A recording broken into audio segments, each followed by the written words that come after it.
scenes, taking in the tranquility of the retreaters. They explored. Yudhishthira came across a group of ascetics gathered around a large altar engaged in Vedic chanting and recitation. He watched for a while, mesmerized by the beauty of their devotion. Then he approached them with gifts. Jars made of gold or copper, deerskins, blankets, sacrificial ladles, camandalas, wooden platters, pots, hands, and vessels made of iron. The ascetics received these gifts with gratitude, each taking as many as they liked. Yudhishthira continued his rounds, visiting various retreats and making more offerings to the ascetics. Eventually, he returned to where King Dhritarashtra was seated, surrounded by Gandhari and Kunti. The old king looked up at Yudhishthira with a warm smile and invited him to sit down. Yudhishthira sat on a mat of kusa, brass, accompanied by his brothers. Them, Arjuna, Nakula, and Sahadeva, they saluted King Dhritarashtra, touched his feet, and received his permission to sit. The old king looked radiant, surrounded by the Pandavas like Vryaspati among the celestial rishis. Just then a group of great rishis led by Satyapa arrived at the scene. They were accompanied by Vesa, the illustrious and learned sage who was revered even by the celestial rishis. Vesa took his seat on an excellent kusa, brass mat covered with a piece of silken cloth, and addressed King Dhritarashtra, saying, "Be seated the other." The sun had just begun to set on the forest, casting a warm orange glow over the clearing where the Pandavas were seated. Vasayavasaya's son stood before them, his eyes filled with kindness and concern. He addressed Dhritarashtra, the blind king who was renowned for his mighty arms. "O Dhritarashtra, have you achieved the penances that bring peace to your soul?" Vesa asked gently. "Is your mind pleased with your residence in the woods? Has the grief of losing your sons in battle begun to fade from your heart?" Dhritarashtra's expression was somber, and his voice trembled slightly as he replied, "I have indeed practiced the ordinances of forest life, but my heart remains heavy with sorrow. I fear that even the tranquility of these woods cannot erase the pain of losing my sons." Vesa nodded sympathetically, his eyes filled with understanding. He turned to Gandhari, Dhritarashtra's wife and queen. "Does your wisdom and intelligence still guide you, dear Gandhari? Do you allow yourself to be overwhelmed by grief, or have you found solace in the truths of both prosperity and adversity?" Gandhari's face was a mask of calm, but Vesa could see the faintest glimmer of sadness in her eyes. "I am well, my lord," she replied softly, "but I must admit that the loss of our sons still weighs heavily on me." Vesa's gaze turned to Kunti, Dhritarashtra's other wife and mother of the Pandavas. "And you, dear Kunti, have you found comfort in your devotion to your seniors, or do you still grieve for your children?" Kunti's face was a picture of humility, her eyes cast downward as she replied, "I am blessed to have been able to serve my family and bring them joy, but I must confess that the memory of our sons still brings tears to my eyes." Vesa nodded understandingly, his expression filled with compassion. He turned back to Dhritarashtra. "And what of your other son, Yudhishthira? Has he found comfort in his exile, or does he too still bear the scars of battle?" Yudhishthira's face was a mask of calm, but Vesa could see the faintest glimmer of pain in his eyes. "I am well, my lord," he replied softly, "but I must admit that the memories of our struggles still linger." Vesa's gaze turned to Bhima and Arjuna, the twins who had fought bravely alongside their brothers. He saw the same mix of sadness and determination on their faces. As Vesa spoke, a subtle shift seemed to occur in Dhritarashtra's expression. His eyes, which had been cast downward, began to lift, and for a moment a glimmer of hope. In the tranquil forest where the Pandavas had taken refuge, King Dhritarashtra's heart was heavy with grief. His sons, driven by ambition and fueled by greed, had brought about their own downfall. The once great Kuru kingdom lay in ruins, its people suffering under the weight of war and bloodshed.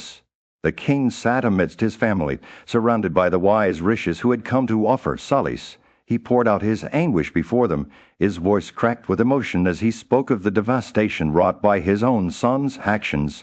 "What end has been attained by those men who have been slain for their friend in battle?" he asked, his eyes brimming with tears. The rishis listened attentively to the king's lamentations, their faces reflecting compassion and understanding. But as they sat there, a new wave of grief washed over them. Queen Gandhari, her bandage eyes a testament to her own sorrow, spoke out on behalf of all who had been affected by the war. 16 years have passed since this king has known peace," she said, her voice trembling with emotion.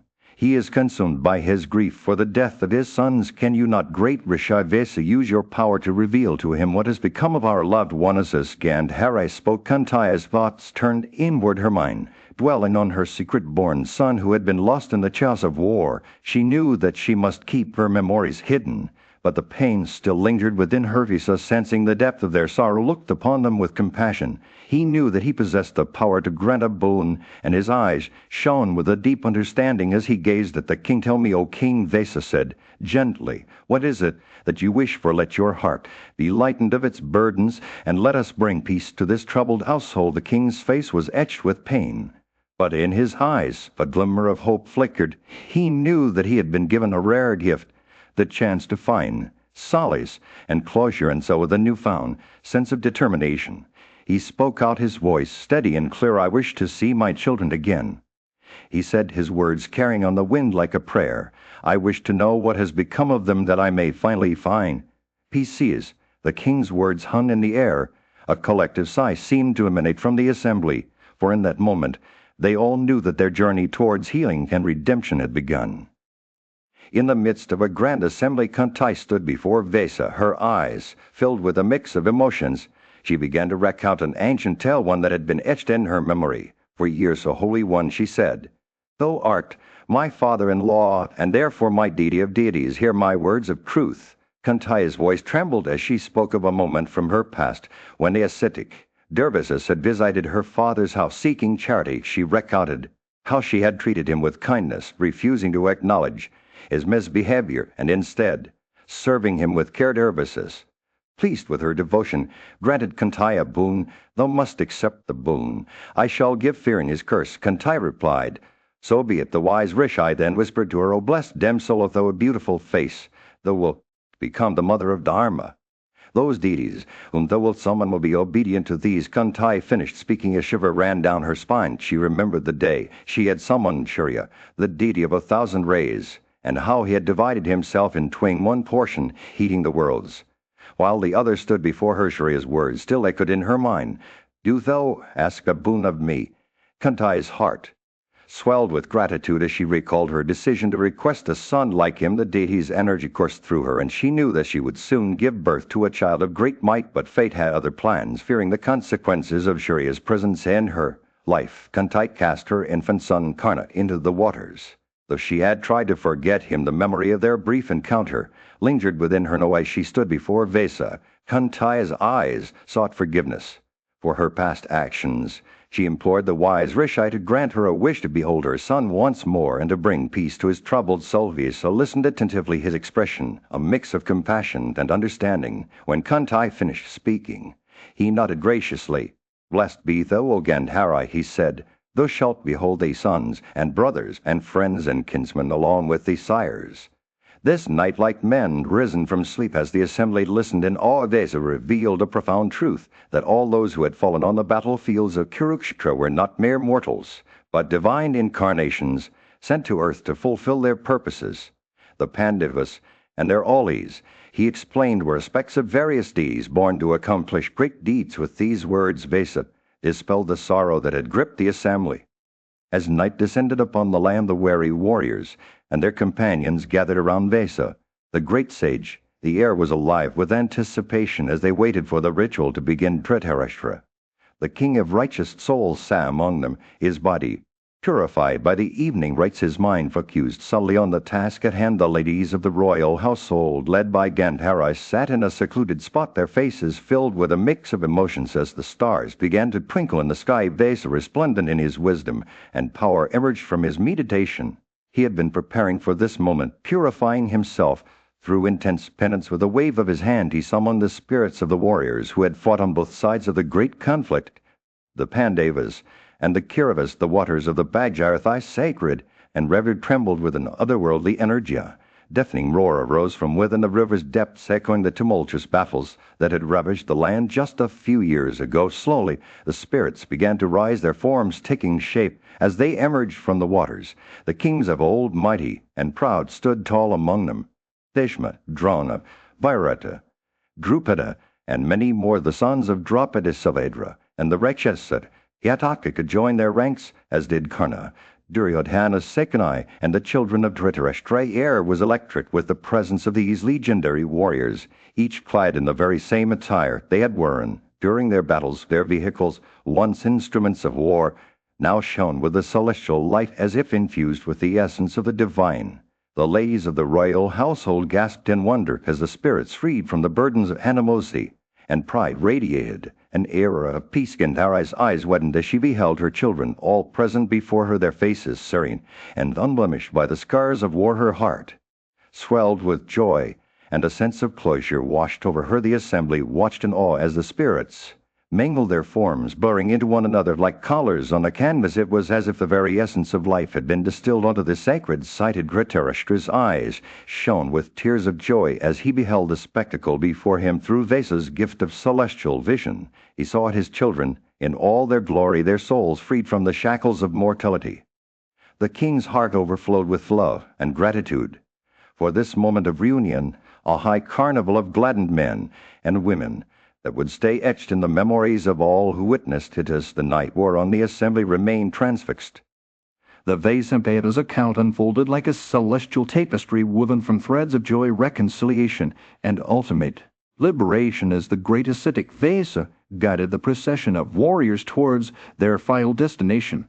The very atmosphere seemed to vibrate with an otherworldly energy. The foremost men among them, free from the shackles of wrath and jealousy, had already begun to mingle with one another in a spirit of amity and peace. Like gods moving through the heavens, they lauded and conversed with each other, their faces aglow with happiness. The Pandavas, those sons of Pandu, met with Karna, the mighty bowman, and his son Abhimanyu, as well as the children of Draupadi. Together they sported like friends, their hearts overflowing with joy. As the night wore on, the warriors from both sides, the Kuras and the Kauravas, became reconciled, casting aside all unfriendliness and suspicion. Their cars and standards stood proudly by a testament to their honor and valor. The ladies, too, their grief and sorrow, embracing one another in raptures of delight as they reunited with their husbands, fathers, brothers, and sons. As the first light of dawn broke, those heroes and heroines took leave of each other, returning to their respective abodes. Some ascended to the realms of the gods, while others proceeded to the regions of Brahman, Varuna, or Kavra. The Rakshasas and Paisakas too had their designated destinations where they would dwell in delight. But amidst this joyous reunion, a poignant saying unfolded as Vesa addressed the Kshatriya ladies who had been widowed by war. With compassion in his voice, he urged them to cast aside all sloth and plunge into the sacred Gaidarathi, that they might attain the regions acquired by their husbands. Moved by his words, those noble women placed faith in him and took leave of their father-in-law, plunging into the waters of the river. Freed from their mortal tenements, they followed their husbands to their respective abodes, where they found happiness and companionship with celestial forms adorned with ornaments and garlands. They rode on excellent cars, dispensing with all anxieties. The assembly dispersed. Vesa granted each warrior the fruition of his heart's desire, and as news of this wondrous gathering spread throughout the realms, people rejoiced at the meeting between the hallowed dead and living human beings. Those who listened to this narrative would meet with everything dear to them, both in this life and the next. The rewards of reciting this tale were boundless: fame and auspicious end union with kinsmen and all desirable objects. Even those who possessed good conduct, self-restraint, and sincerity would attain the highest goal hereafter by listening to this wonderful parvan. In the court of King Janamejaya, a wise and intelligent ruler sought I was recounting the tale of his forefathers' reappearance. The king's eyes lit up with joy as he listened intently to the story, his mind eager to grasp the mysteries of life and death. As sought I finished speaking, King Janamejaya turned to Vaisampayana, a renowned sage and disciple of the great Vesa, and asked, "How is it possible for those whose bodies have been destroyed to reappear in their very forms?" The king's curiosity was palpable, his voice filled with a sense of wonder. Vaisampayana, a master of ancient knowledge, smiled knowingly as he began to explain. "Acts, O king," he said, "are never destroyed without consequences being enjoyed or endured. Bodies are born from acts, and so too are features of the primal elements: earth, water, fire, air, and space. are eternal because they are united with the Lord of all being. She paused for a moment, allowing his words to sink in. These elements exist eternally, even when non-eternal things are destroyed. Acts done without exertion are true and foremost bearing real fruit. The soul united with such acts enjoys pleasure and pain, yet remains unchanged, like the reflection of creatures in a mirror. King Janamjaya's eyes widened as he listened to Vaisampayanu's words, his mind struggling to comprehend the depth of the sage's wisdom. But what about those whose acts have been exhausted? He asked, his voice filled with concern. Vaisampayana nodded sympathetically. When one's acts are spent, they no longer regard their body as themselves. They take the self to be something else. He paused again, his eyes scanning the king's face. Diverse existent objects, the primal elements and senses, attain a body and become united as one to men of knowledge who understand the difference between the body and self.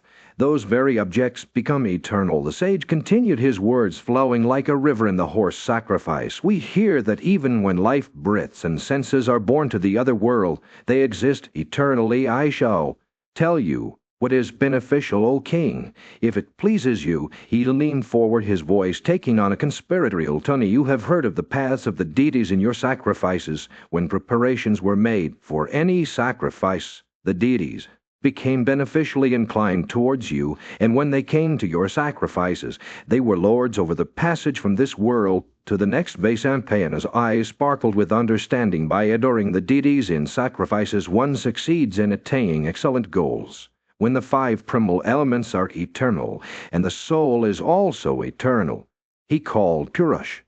In the heart of Hastinapura, a city steeped in tradition and wisdom, King Dhritarashtra had long been deprived of beholding his own sons. His eyes, once dimmed by fate, were miraculously restored to sight. Through the blessings of the revered Rishi Vesa, as the king's vision returned, he gazed upon his children for the first time, their faces mirroring his own features and radiating an uncanny resemblance. A Kuru monarch, renowned for his wisdom and knowledge, had devoted himself to the study of the Vedas and Upanishads, acquiring a profound understanding of the duties of kingship. His dedication was not in vain, as he soon found himself attuned to the subtle nuances of the universe. Vesa's presence in his life had been a turning point, imbuing Dhritarashtra with an unwavering certitude that guided him through the complexities of ruling Hastinapura. Meanwhile, Janamjaya, the illustrious son of Parikshit, sat at the feet of Satai, listening intently to the tale of his ancestors. His curiosity was piqued as he requested Vesa to grant him the boon to behold his sire in the same form that he had left this world. Janamjaya's desire was not born out of morbid fascination, but rather a deep longing to connect with the father he had never known. Vesa, moved by the young king's plea, summoned Parikshit from the realms beyond. The regal father materialized before his son, resplendent in his former glory, and aged Janamjaya was overcome with emotion as he beheld the visage of his sire, now freed from the shackles of mortality. Satai, present at the scene, noted that even the wise Samika and his son Sringen were brought forth from the afterlife, their essence manifesting in the mortal realm as Janamjaya performed the final ablutions of his sacrifice. He felt an overwhelming sense of joy and gratitude. He poured sacred water upon his father's likeness, as was customary during the ritual. The high-souled king then addressed the Stika, a sage born from the Yavaris lineage, expressing his profound relief at having witnessed this wondrous spectacle. Stika, moved by Janamjaya's words, extolled the virtues of the Rishi Vesa, describing him as an scene of penance and a receptacle for the accumulated wisdom of the ages. The sage praised Janamjaya's truthfulness, which had allowed Teshaka to escape a terrible fate, and acknowledged that the young king had achieved abundant merit through his devotiousness. The assembly listened in rapt attention. Astika continued to praise Vesa, highlighting his role as a guardian of righteousness and a bringer of blessings. The sage concluded by urging all present to pay homage to those who embodied the principles. The sun was setting over the tranquil retreat of Dhritarashtra, casting a warm orange glow over the saint. Unfolding before him, his sons and grandsons, accompanied by their friends and followers, had been visiting him for some time, now bringing joy and light to his life after years of sorrow. But as the days Past Dhritarashtra's thoughts began to turn towards his meeting with Vesa, the revered sage who had revealed the mysteries of the universe to him. Vesa, sensing the king's emotions, approached him and spoke words of wisdom. O mighty arm, Dhritarashtra, he said, do not let your mind be consumed by sorrow again. You have heard the discourses of great rishis, and you have witnessed the triumph of your children over their enemies. They have attained the highest goal sanctified by weapons, and they now move about at will in great happiness. Dhritarashtra's heart swelled with emotion as he listened to Vesa's words. He knew that his time on this earth was drawing to a close, and he felt a deep sense of gratitude towards his children for bringing him back from the brink of despair. He summoned Yudhishthira, his eldest son, and spoke to him in a voice filled with love and affection. O Ajit is true, he said, blessings on you. Do not tarry here any longer. You have been my protector, my comfort, and my solace. I am grateful for the time we have spent together, and I now wish to devote myself to the practice of the most austere penances. It is time for me to leave this world behind and seek union with the divine. Yudhishthira's eyes welled up with tears as he listened to his father's words. He knew that this was a moment of great significance, one that would mark the end of an era and the beginning of a new chapter in their lives. With a heavy heart, he replied to his father's request, saying, O king, I am guilty of no fault. Let all my brothers and followers depart as they like with steadfast vows. I shall wait upon you. And these two mothers of might, Gandhara, the queen mother, spoke up in support of Yudhishthira's words, urging him to obey his father's wishes and return to their kingdom. O son, she said, the race of Kuru is now dependent on you. The obsequial kick also of my father-in-law depends on you. Depart then, O son, and let us be free from this burdenous. The family deliberated. Sahadeva, Yudhishthira's younger brother, spoke up with words of love and devotion. O chief of Bharata's race, he said, I dare not leave my mother. Do you return to the capital soon? In the kingdom of Hastinapura, 2 years had passed since the Pandavas, led by King Yudhishthira, had returned from their exile. It was during this time that a sacred being, Narada, arrived at the palace. Narada, known for his wisdom and spiritual power, was welcomed by King Yudhishthira with great reverences.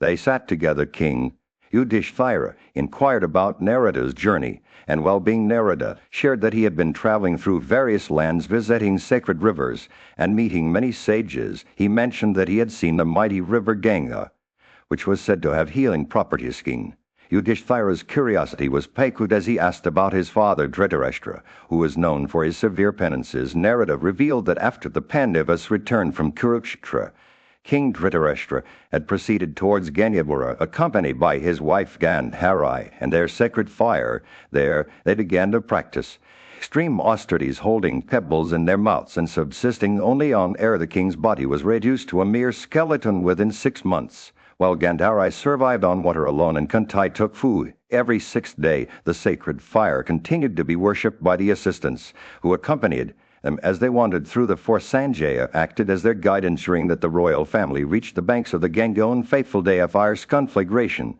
swept through the forest, burning everything in its path. King Dhritarashtra, weakened by his penances, was unable to move or escape the flames.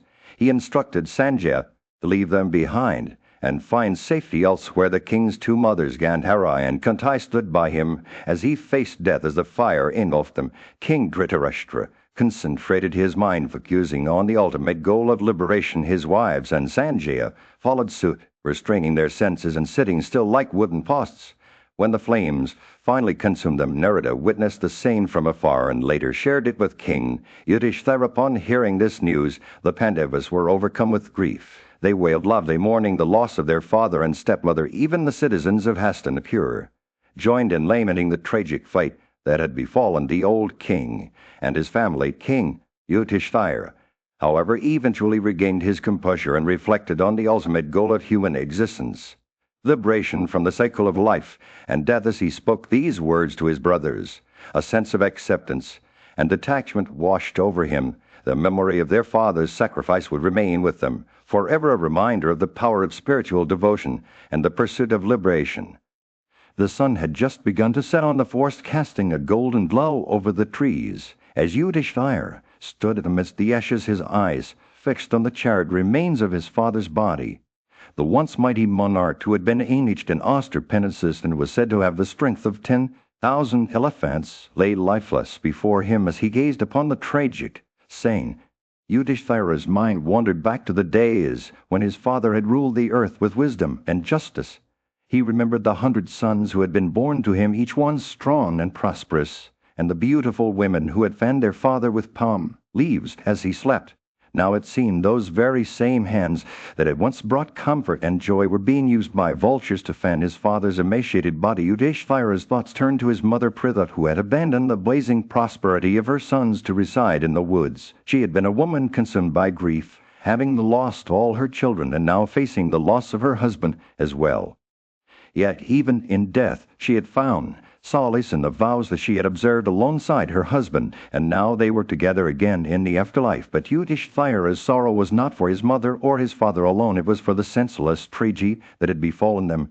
He lamented the fact that his family, who had once been the embodiment of prosperity and power, had been reduced to ashes by an unsanctified fire in a forest. The king's words echoed through the chambers of his mind. Fie on this sovereignty of ours! Fie on our prowess!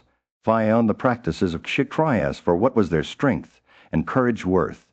If they could not even protect themselves from such a calamity as he stood, there lost in thought, Yudhishthira's brothers, them Arjuna and Sahadeva, approached him, their faces etched with grief. They had all been stricken by the tragedy, and their wails of lamentation filled the palace chambers, echoing through the halls like a dirge for the dead. The sound of their sorrow was so intense that it seemed to shake the very foundations of the palace, as if the universe itself were mourning the loss of its noble inhabitants. And amidst this sea of grief, Yudhishthira's mother Pritha lay burning, her cries and pleas for rescue echoing through the forest, until finally she succumbed to the flames. And that moment the 5 sons of Pandu were reduced to mere shadows of their former selves, their hearts heavy with sorrow and their souls crushed by the weight of their loss. The palace, once a symbol of power and prosperity, was now a monument to. In a forest far away, King Dhritarashtra had been living for 3 years. After his return from Ganyadwara, his days were spent in contemplation.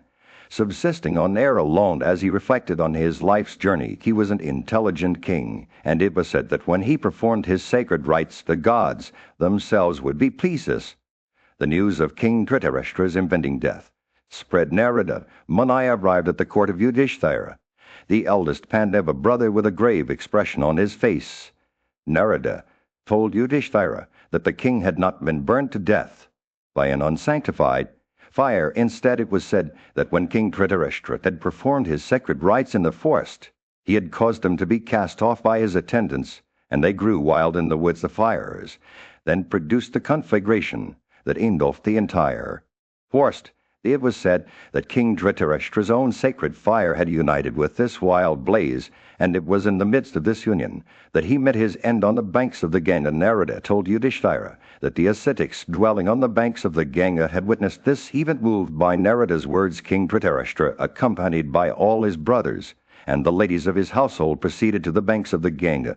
The inhabitants of Hastinapura and its provinces, loyal to their king, also joined in the procession. They all arrived at the river bank, each clad in a single piece of raiment. They waded into the waters. Yurtsul led the way, and the Pandavas began to offer oblations of water unto their uncle Soul. They also honored Gandhari and Kunti with similar offerings, mentioning their families and lineage. Having completed these rites, which cleansed the living, they returned to Hastinapura without entering the city. Instead, they set up camp outside the city walls, sending trusted officials to Ganyadwara to perform the final rites for King Dhritarashtra's body. Yudhishthira, still grieving the loss of his uncle and relatives, was consoled by Narada Muni before he departed. The king then performed the sraddhas or ancestral offerings on the 12th day after their passing. He made numerous gifts in honor of his deceased relations, distributing gold, silver, kind, costly beds, and other precious paymes to those who had come to pay their respects. Every man received what he desired as much as he wished. The king's generosity knew no bounds, and the city was filled with the sounds of laughter and joy. The great Rishi Narada watched over Yudhishthira from afar, his heart full of compassion for the young king who